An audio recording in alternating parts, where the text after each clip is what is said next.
देख रहे हैं नर्मदा की पुकार और मैं हूं आपके साथ मानवी ठाकुर।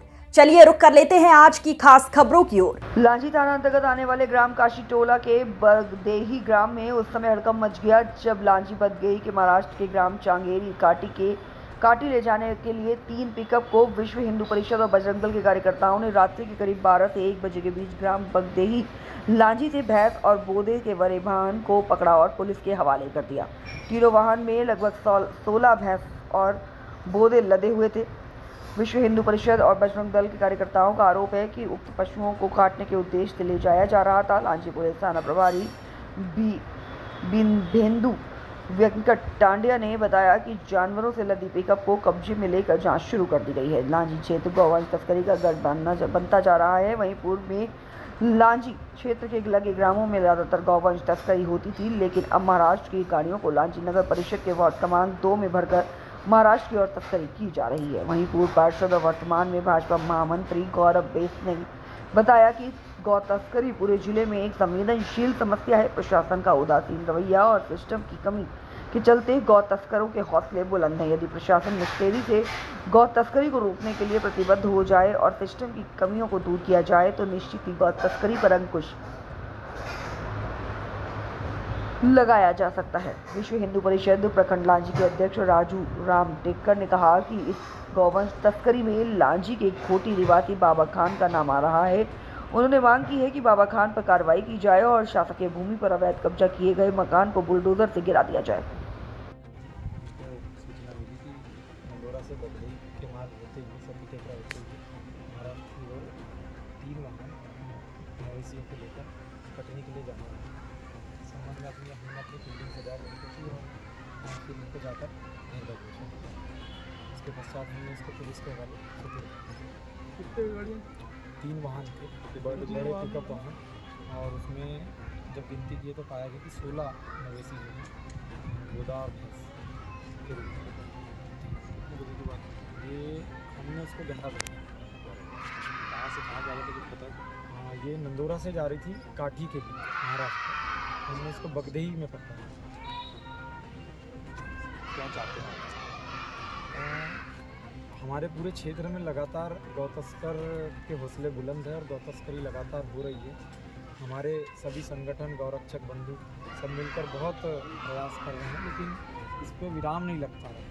तो हमारी अब आगे जो है इसके पीछे एक निर्णायक लड़ाई लड़ने की रूपरेखा तैयार हमको करना है और इसके तहत हम प्रशासन से मांग करेंगे कि प्रशासन अब गौ तस्करी को रोके, केवल संगठन पे आश्रित नहीं।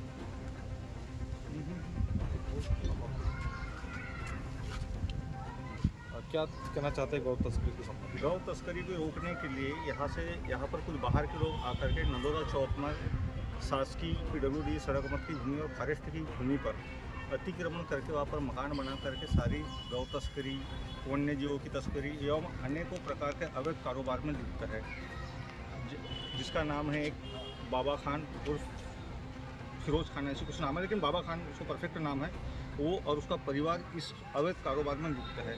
और वो कहीं बाहर से आकर के वहाँ पर शासकीय भूमि PWD और वन विभाग की भूमि पर कब्जा करके पूरे कम से कम 8 से 10 घर बना करके रह रहा है और पूरा गौ तस्करी है ना, पूरा वहाँ से अवैध कारोबार संचालित करता है। तो प्रशासन से हमारा निवेदन है कि वो व्यक्ति की जांच कराई जाए कि उसके ऊपर कितने ऐसे गंभीर अपराध पंजीबद्ध है और जिस जगह में उसका मकान है वो भूमि किस मद की है, वो शासकीय अतिक्रमण है, तो उसके ऊपर तत्काल बुलडोजर चलाकर उस जमीन को मुक्त कराया जाए और उनको अपने जगह पर भिजवाया जाए। इस संबंध में कहीं शिकायत की आपने? शिकायत की नहीं, आज कर रहे वाले लोग की शिकायत जी। जैसे आप लोगों ने गौ तस्कर जो पकड़े मवेशी पकड़े, ये क्या घटना थी और कैसे हुई थी? ये रात्रि के 10 बजे हमको कुछ लोगों का फ़ोन है, हमारे जो लोग लगे हुए हैं कि जो गौ तस्करी की अगर करते कोई वाहन पकड़ा है तो हमको आप बताइए करके, यहाँ से ये लोग गाड़ियाँ भरते हैं। वहाँ से हमको 10 बजे फ़ोन है कि 3 पिकअप वाहन में बोले गाड़ियाँ भर के आ रही है और घूटी के अंदर से पौसेरा निकलेगी और पौसेरा से बगदेही होते हुए वो गाड़ियाँ सीधा सती टेकरा की ओर जाने वाली है। तो हम अपने कार्यकर्ताओं को फ़ोन किया और कार्यकर्ताओं के माध्यम से कुछ लड़कों को हमने बगदेही में रखा, कुछ लड़कों को हमने सती टेकरा में रखा और कुछ लोगों को हमने दूल्हापुर में रखा। लेकिन पहले ही जगह पर गाड़ी बगदेही में उनको 3 गाड़ियाँ पकड़ाई, जिसमें हम पाया गया उसमें कम से कम उन गाड़ियों के पीछे 8 से 10 मोटरसाइकिलें थी, जिसमें बाबा खान मुख्य रूप से सामने था और कुछ अन्य लोग भी थे। और एक चीज़ और यह है कि जो गाड़ियाँ पकड़ाई है उनके सारे नंबर फर्जी है, उसकी भी जांच कराई जाए।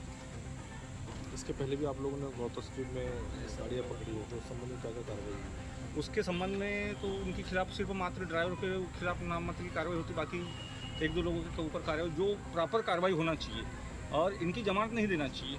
गाड़ी रास्ता होना चाहिए, गाड़ी तो खैर अभी छूटी नहीं, लेकिन इनकी जमानत भी नहीं होना चाहिए। हमेशा गौ तस्करी की गाड़ियों को पुलिस द्वारा पकड़ा गया है कि आप लोग? नहीं, सिर्फ बजरंग दल के ही द्वारा पकड़ा गया। पुलिस कभी गाड़ी आती पकड़ रही, गौ तस्करी की कोई गाड़ी पुलिस नहीं पकड़ रही आज तक। जो वाहन था जिसमें भैंसें बंधी हुई थी जी, उसको पकड़ में लिया है अपने। तो क्या स्थिति थी सर जानवरों की? सुबह मुझे 9 बजे कॉल आया SI साहब का, तो उसके 10:30 बजे मैं जांच में गया था मेडिकल एग्जामिनेशन के लिए। तो वहाँ पे 10 भैंसें और 6 बोदे पाए गए हैं। एग्जामिनेशन में नॉर्मली तो वो लोग 4 से 5 साल की एज के थे, पर कुछ फीमेल्स में वेजाइनल ब्लीडिंग दिखी है, जिसमें और मेरे ओपिनियन में मेरा ये मानना है कि ट्रॉमा या ट्रांसपोर्ट स्ट्रेस इंड्यूस्ड ब्लीडिंग थी, जिसके कारण मतलब सिम्टम दिख रहा है माइनर ब्लीडिंग। तो किसी प्रकार की क्रूरता उनके साथ में हुई थी? क्रूरता हो सकती है, कह सकते हैं बिल्कुल, पर मेरा मानना है कि ट्रांसपोर्ट इंड्यूस्ड स्ट्रेस जो है, आप क्या है किसी को छड़ से मारते हैं, डंडे से मारते हैं, चढ़ाते हैं, तो उसका स्ट्रेस होता है, फिर उसके बाद ट्रांसपोर्ट करते हैं, उस स्ट्रेस के कारण जो ब्लीडिंग ज़्यादातर देखने को मिलती है।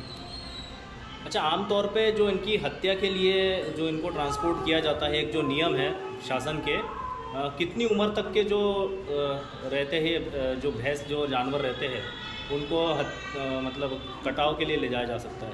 इसमें क्या है कि एज का ऐसा स्पेसिफिक मुझे आइडिया नहीं है, एज का किस एज ब्रैकेट में रहता है, ठीक है, पर मोस्टली जो रहता है पढ़ते हैं लोग, ओल्ड एनिमल्स का नहीं किया जाता। ओल्ड एनिमल्स का नहीं किया जाता। अच्छा। और यूजुअली मैंने तो खुद देखा हूँ, जबलपुर में रहा हूँ 8 साल, तो यंग